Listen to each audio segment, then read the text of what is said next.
We know we're still waiting to hear the speeches of the class of 2020 because of the pandemic. Kurt, Peyton Manning is going to be part of the Canton quarterback class. Well, and not that any of us is surprised that he's a first ballot guy, but just such an incredible career. And when I think back to Peyton Manning, the first thing I always think of is how great he was before the snap. What he did before the snap transcended this game. I don't know if we'll ever see a player that can do and think the game like Peyton Manning. And, the other thing that jumps out, Tom Brady has taken his second team to the Super Bowl and is trying to win a Super Bowl with a second team. This is the only guy in the history of our game that has gone from one team to another and won Super Bowls with both teams. Unbelievable player, represented the league as well as anybody. Congrats to Peyton Manning. Yeah, congrats to Peyton Manning. As I sit and watch Peyton, I'm thinking about all the times he threw to his number 88 and Marvin Harrison. I just did a commercial with an 88 and Tony Gonzalez. But what I was most happy about last night is watching the original 88 get in the Hall. All of those other 88s, we've all been together in the Hall of Fame, but we've always missed this guy right here when we get together. The original, Drew Pearson. The guy we talk about all the time.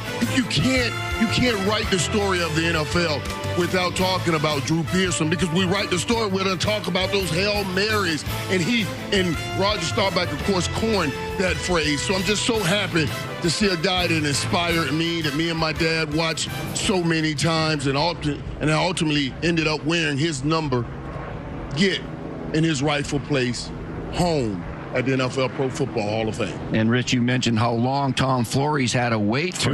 Too long. What a great guy he is and a great coach. But more than just a great coach, he was the first Hispanic quarterback to start in this league. People, that was 1960, all right? And then he was an assistant for John Madden. They won a Super Bowl. They won a Super Bowl as a player, too.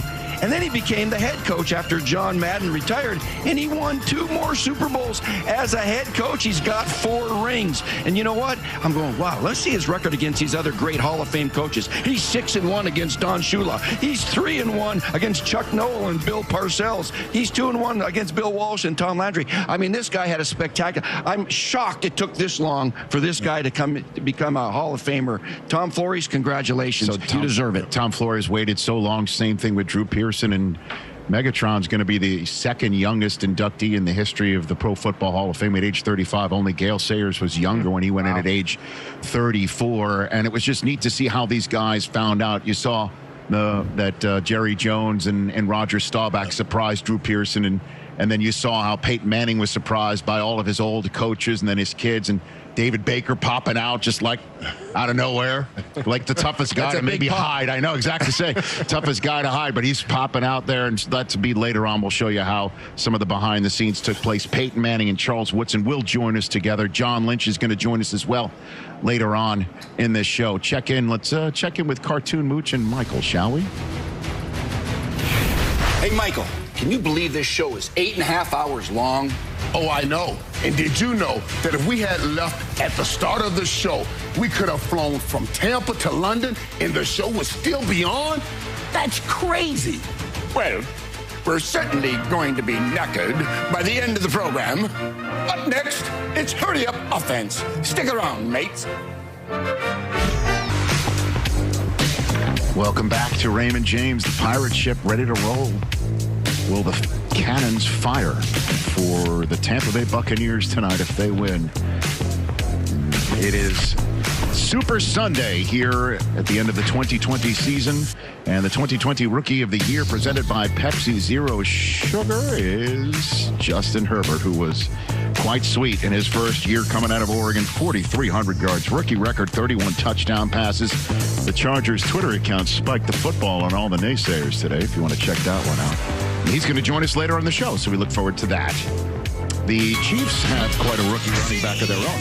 With TD1, what a night for the rookie, Clyde Edwards-Helaire. Telling me right now. Being able to play football, I mean, this is my life goal, my life plan, and for us, it's big to be us. We have fun, and we go out there and play our game. Congratulations, big dog. Welcome to the league. right now, just, thinking about the Super Bowl, I'm not big on psyching myself out. Never been like that. Even with the national championship, so I'm taking it day by day. I'm going to go in and do my 111th and bring a ring back home. Diving for the pylon, touchdown! It seemed like I was always hurt. In college, I had a bad hamstring for the Oklahoma games, and then now I had the hip and the ankle. It's unfortunate the fact that I've been hurt for those times, but it always gave me that miss it. It made me miss football, and once the big games roll around, man, it's just my calling. I absolutely love it, and I feel like, being in the big games is just kind of what I'm made for and why I'm here. My time, my moment. Damian Williams. Well, Damian Williams, as you know, last year was under the radar, and he could have been the MVP of last year's Super Bowl in the Lowe's home studio, where we have turned our set into for just a moment. Asked the question is, which under-the-radar star might be prevalent in the outcome of Super Bowl 55, Steve? What do you got? Well, Rich, guys, if you watch that game in Week 12, Bucs and Chiefs, you will notice that a guy didn't play. Jamel Dean did not play in that game. He was hurt. He missed a couple games in there, and he's coming back for this. You will remember him against Aaron Rodgers when Packers were up 10-0. He gets a pick six, and he starts this wave of points, 38 unanswered points by the Bucs. Jamel Dean. Now, here's the thing. Carlton Davis had a tough time against Tyreek Hill, did he? Did he not? Well, this guy runs a 4.340. So I'm just wondering if they're going to say, hey, you're the fastest guy in our secondary. You're going to go over there and cover Tyreek Hill a little bit. Jamel Dean, he's under the radar. Watch that guy today. And I'm going to look at the secondary on the other side, because what we know, Spags knows Tom Brady, and he knows he's got to get after Tom Brady. He is going to bring numerous blitzes, and they like to put their cornerbacks on an island. So my eyes are on Bashaud Breeland in this game. He had an interception against pressure on Tom Brady last time they played, but they are going to put those guys up and press on these good receivers. Secondary is going to have to come up big, and their best player, Bashaud Breeland, is going to have to come up big as well. Guys, for me, my mind goes back to October in '94 when we lost Eric Williams, our left tackle. We went on, got to the NFC Championship game, and we lost to San Francisco 49ers. Right here, without Eric Fisher, who they lost in the AFC Championship game, Kansas City lost in the AFC Championship game, I have to turn my attention to Pierre-Paul and Barrett. These guys right here are going to be the guys. Kurt, you started it. We must talk about this, and we'll talk about it all day. If I can't stop them on the front end, on the back end, I got to do something on the front end. I can't wait to see for the first time, because I don't think we've ever really seen Patrick Mahomes under serious pressure. The Saints game, he was, and he made some incredible plays, but I think today he may be also. How can they be under the radar if they're in somebody's lap? They had 5 sacks in the NFC Championship game, but nobody's talking about them. Nobody's talking about them.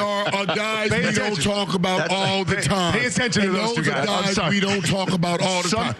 That's what under the radar is. Just like an X Factor. Sometimes I have to say what the rest of us are thinking. I mean, we have sat next to each other long enough that I can get the sense of literally, it's like in an 8.5 hours, what are you watching? Be under the radar. Hey, Rich, don't worry. We've got an X Factor coming from Mooch later. I'm sure. Oh, Tom Brady? Is Tom Brady the X Factor? Can't wait for that. That'll be a fantastic piece of analysis. There's only so many people on the field. We got 8.5 hours. Right. We're going to name everybody on that field. Kim Jones, take it away right here on NFL Game Day Super Sunday Morning. I love that, Rich Eisen. Thanks so much. The Bucs' terrific wide receiver Mike Evans credits Tom Brady for simplifying the game on the field, which he said has led to fewer mental errors. Well, Brady does still think he has some work to do. He's already looking forward to the offseason when he says he will train harder, and he said next season will be better because of it. But first, the 43-year-old Tom Brady will take the field tonight, his home field, trying to win his 7th Super Bowl and the 2nd for the Buccaneers. Now let's check in with Jeff Chadia with the Chiefs. Thanks, Kim. Well, we always talk about Patrick Mahomes and his great arm talent, but his legs may be the X factor in this game.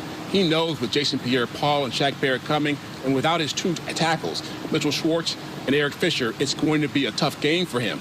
He talked about using that improvisational ability throughout this past week, and he said he understands that when teams are defending him, if he can move around a little bit, scramble a little bit, and buy time, guys like Tyreek Hill, Sammy Watkins, Travis Kelce, they will find a way to get open for him. That will be a huge factor in this game, and he knows those legs will play a huge role in the outcome of what happens here. And now, Rich, we'll send it back to you.